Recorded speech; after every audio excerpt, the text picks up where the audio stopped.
Hello guys,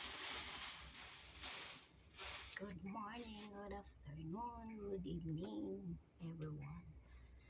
So ngayon guys, samahan niyo ako magputol ng aking buhok. Ang gagawin natin is ganito eh.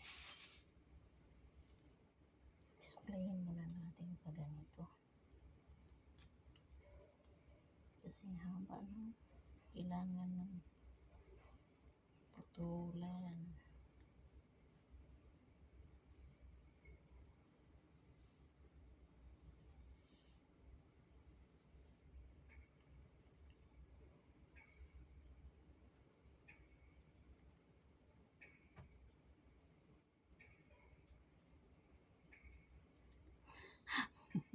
Tingnan mo guys. Putulan natin to.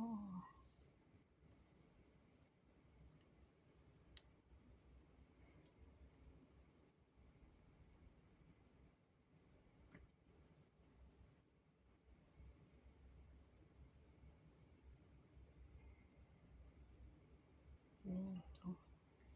Tanggalin natin to.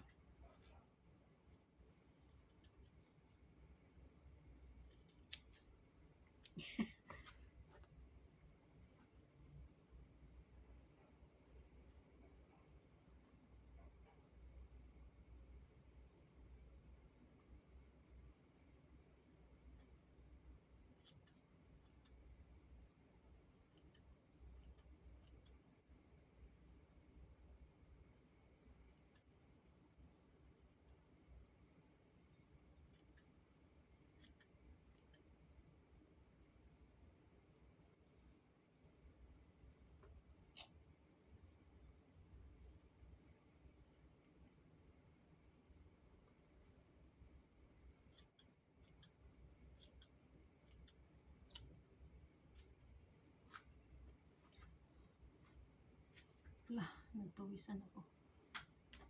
Oh, ito na masyado.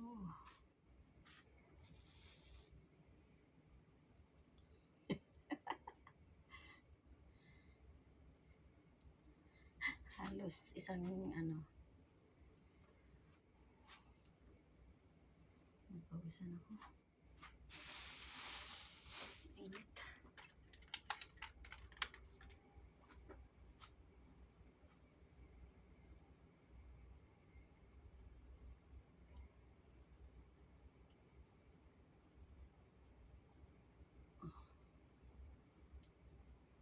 Mahaba pa guys.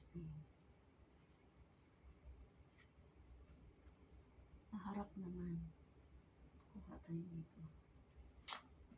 Sa mahangin. Ay, ang init talaga.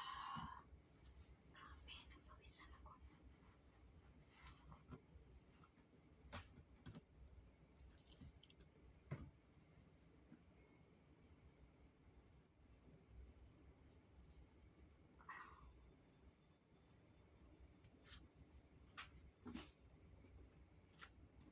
Kuha tayo sa harap guys. Ayun. Taasan natin.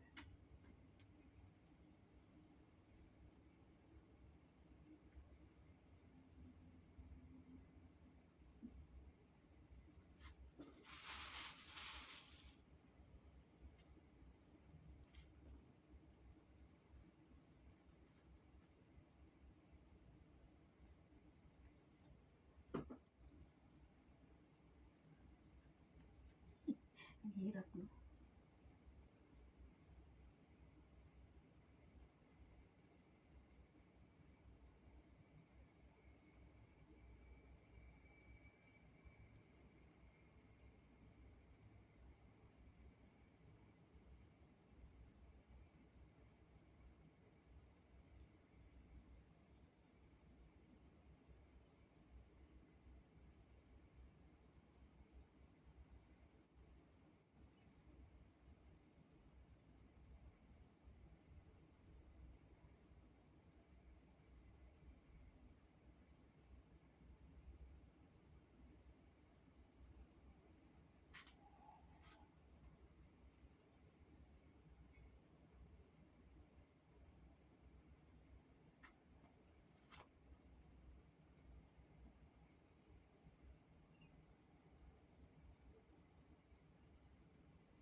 Ayun.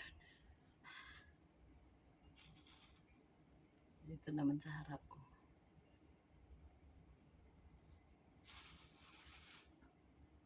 Ang likod dito. Ito naman sa harap.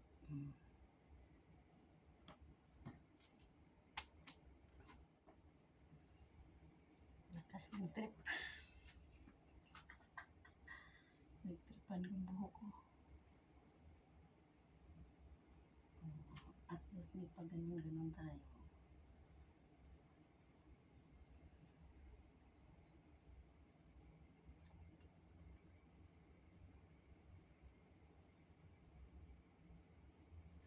So, ang forma niya guys, ang ganyan siya. Ganyan siya, forma niya. Ayan, so, pwede natin yan i-cut ng pag-ganun. Hayaan ko lang muna. Baka maano pa ito. Buhok ko. Ganun. So, yun ang forma niya. Sa kabila.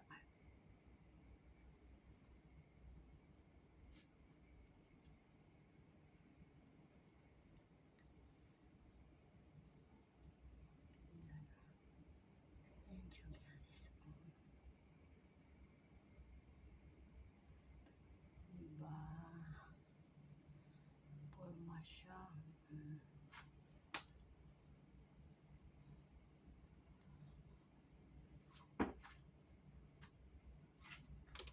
Pwede na siya. Ayan. Ayan. Magiging Koreana na tayo nito.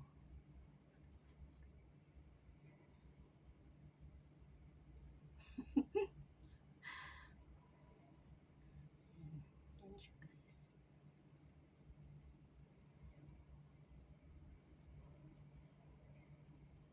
Yun. Yan lang. Teka, pag itali ko to.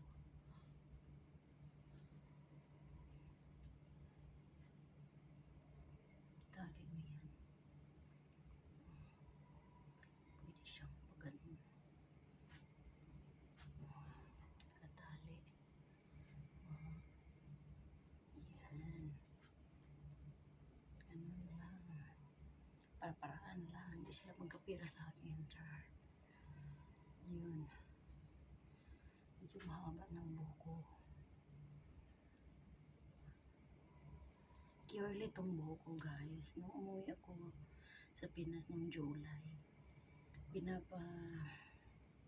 ano ko sa Pilipina. Ang galing niya, sa bahay lang siya nagsiservice. Bahay niya, asawa ng Inchik. Ang galing talaga niya. Kasi yung buhok ko, maganda yung ano niya, pang-plansa, maganda. Isang taon na to, ngayong July. Pero tingnan mo, yung buhok ko, hindi siya bumalik sa curly.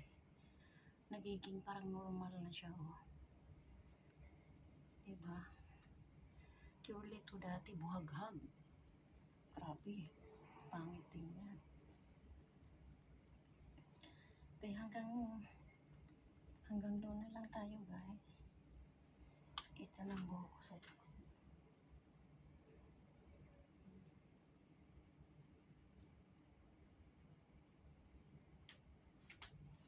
Yun lang.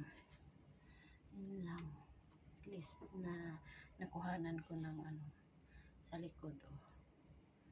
Ito ang nakuha. So, hanggang dito lang, guys. Bye-bye. See you for the next cutting. Bye-bye. Thank you for watching.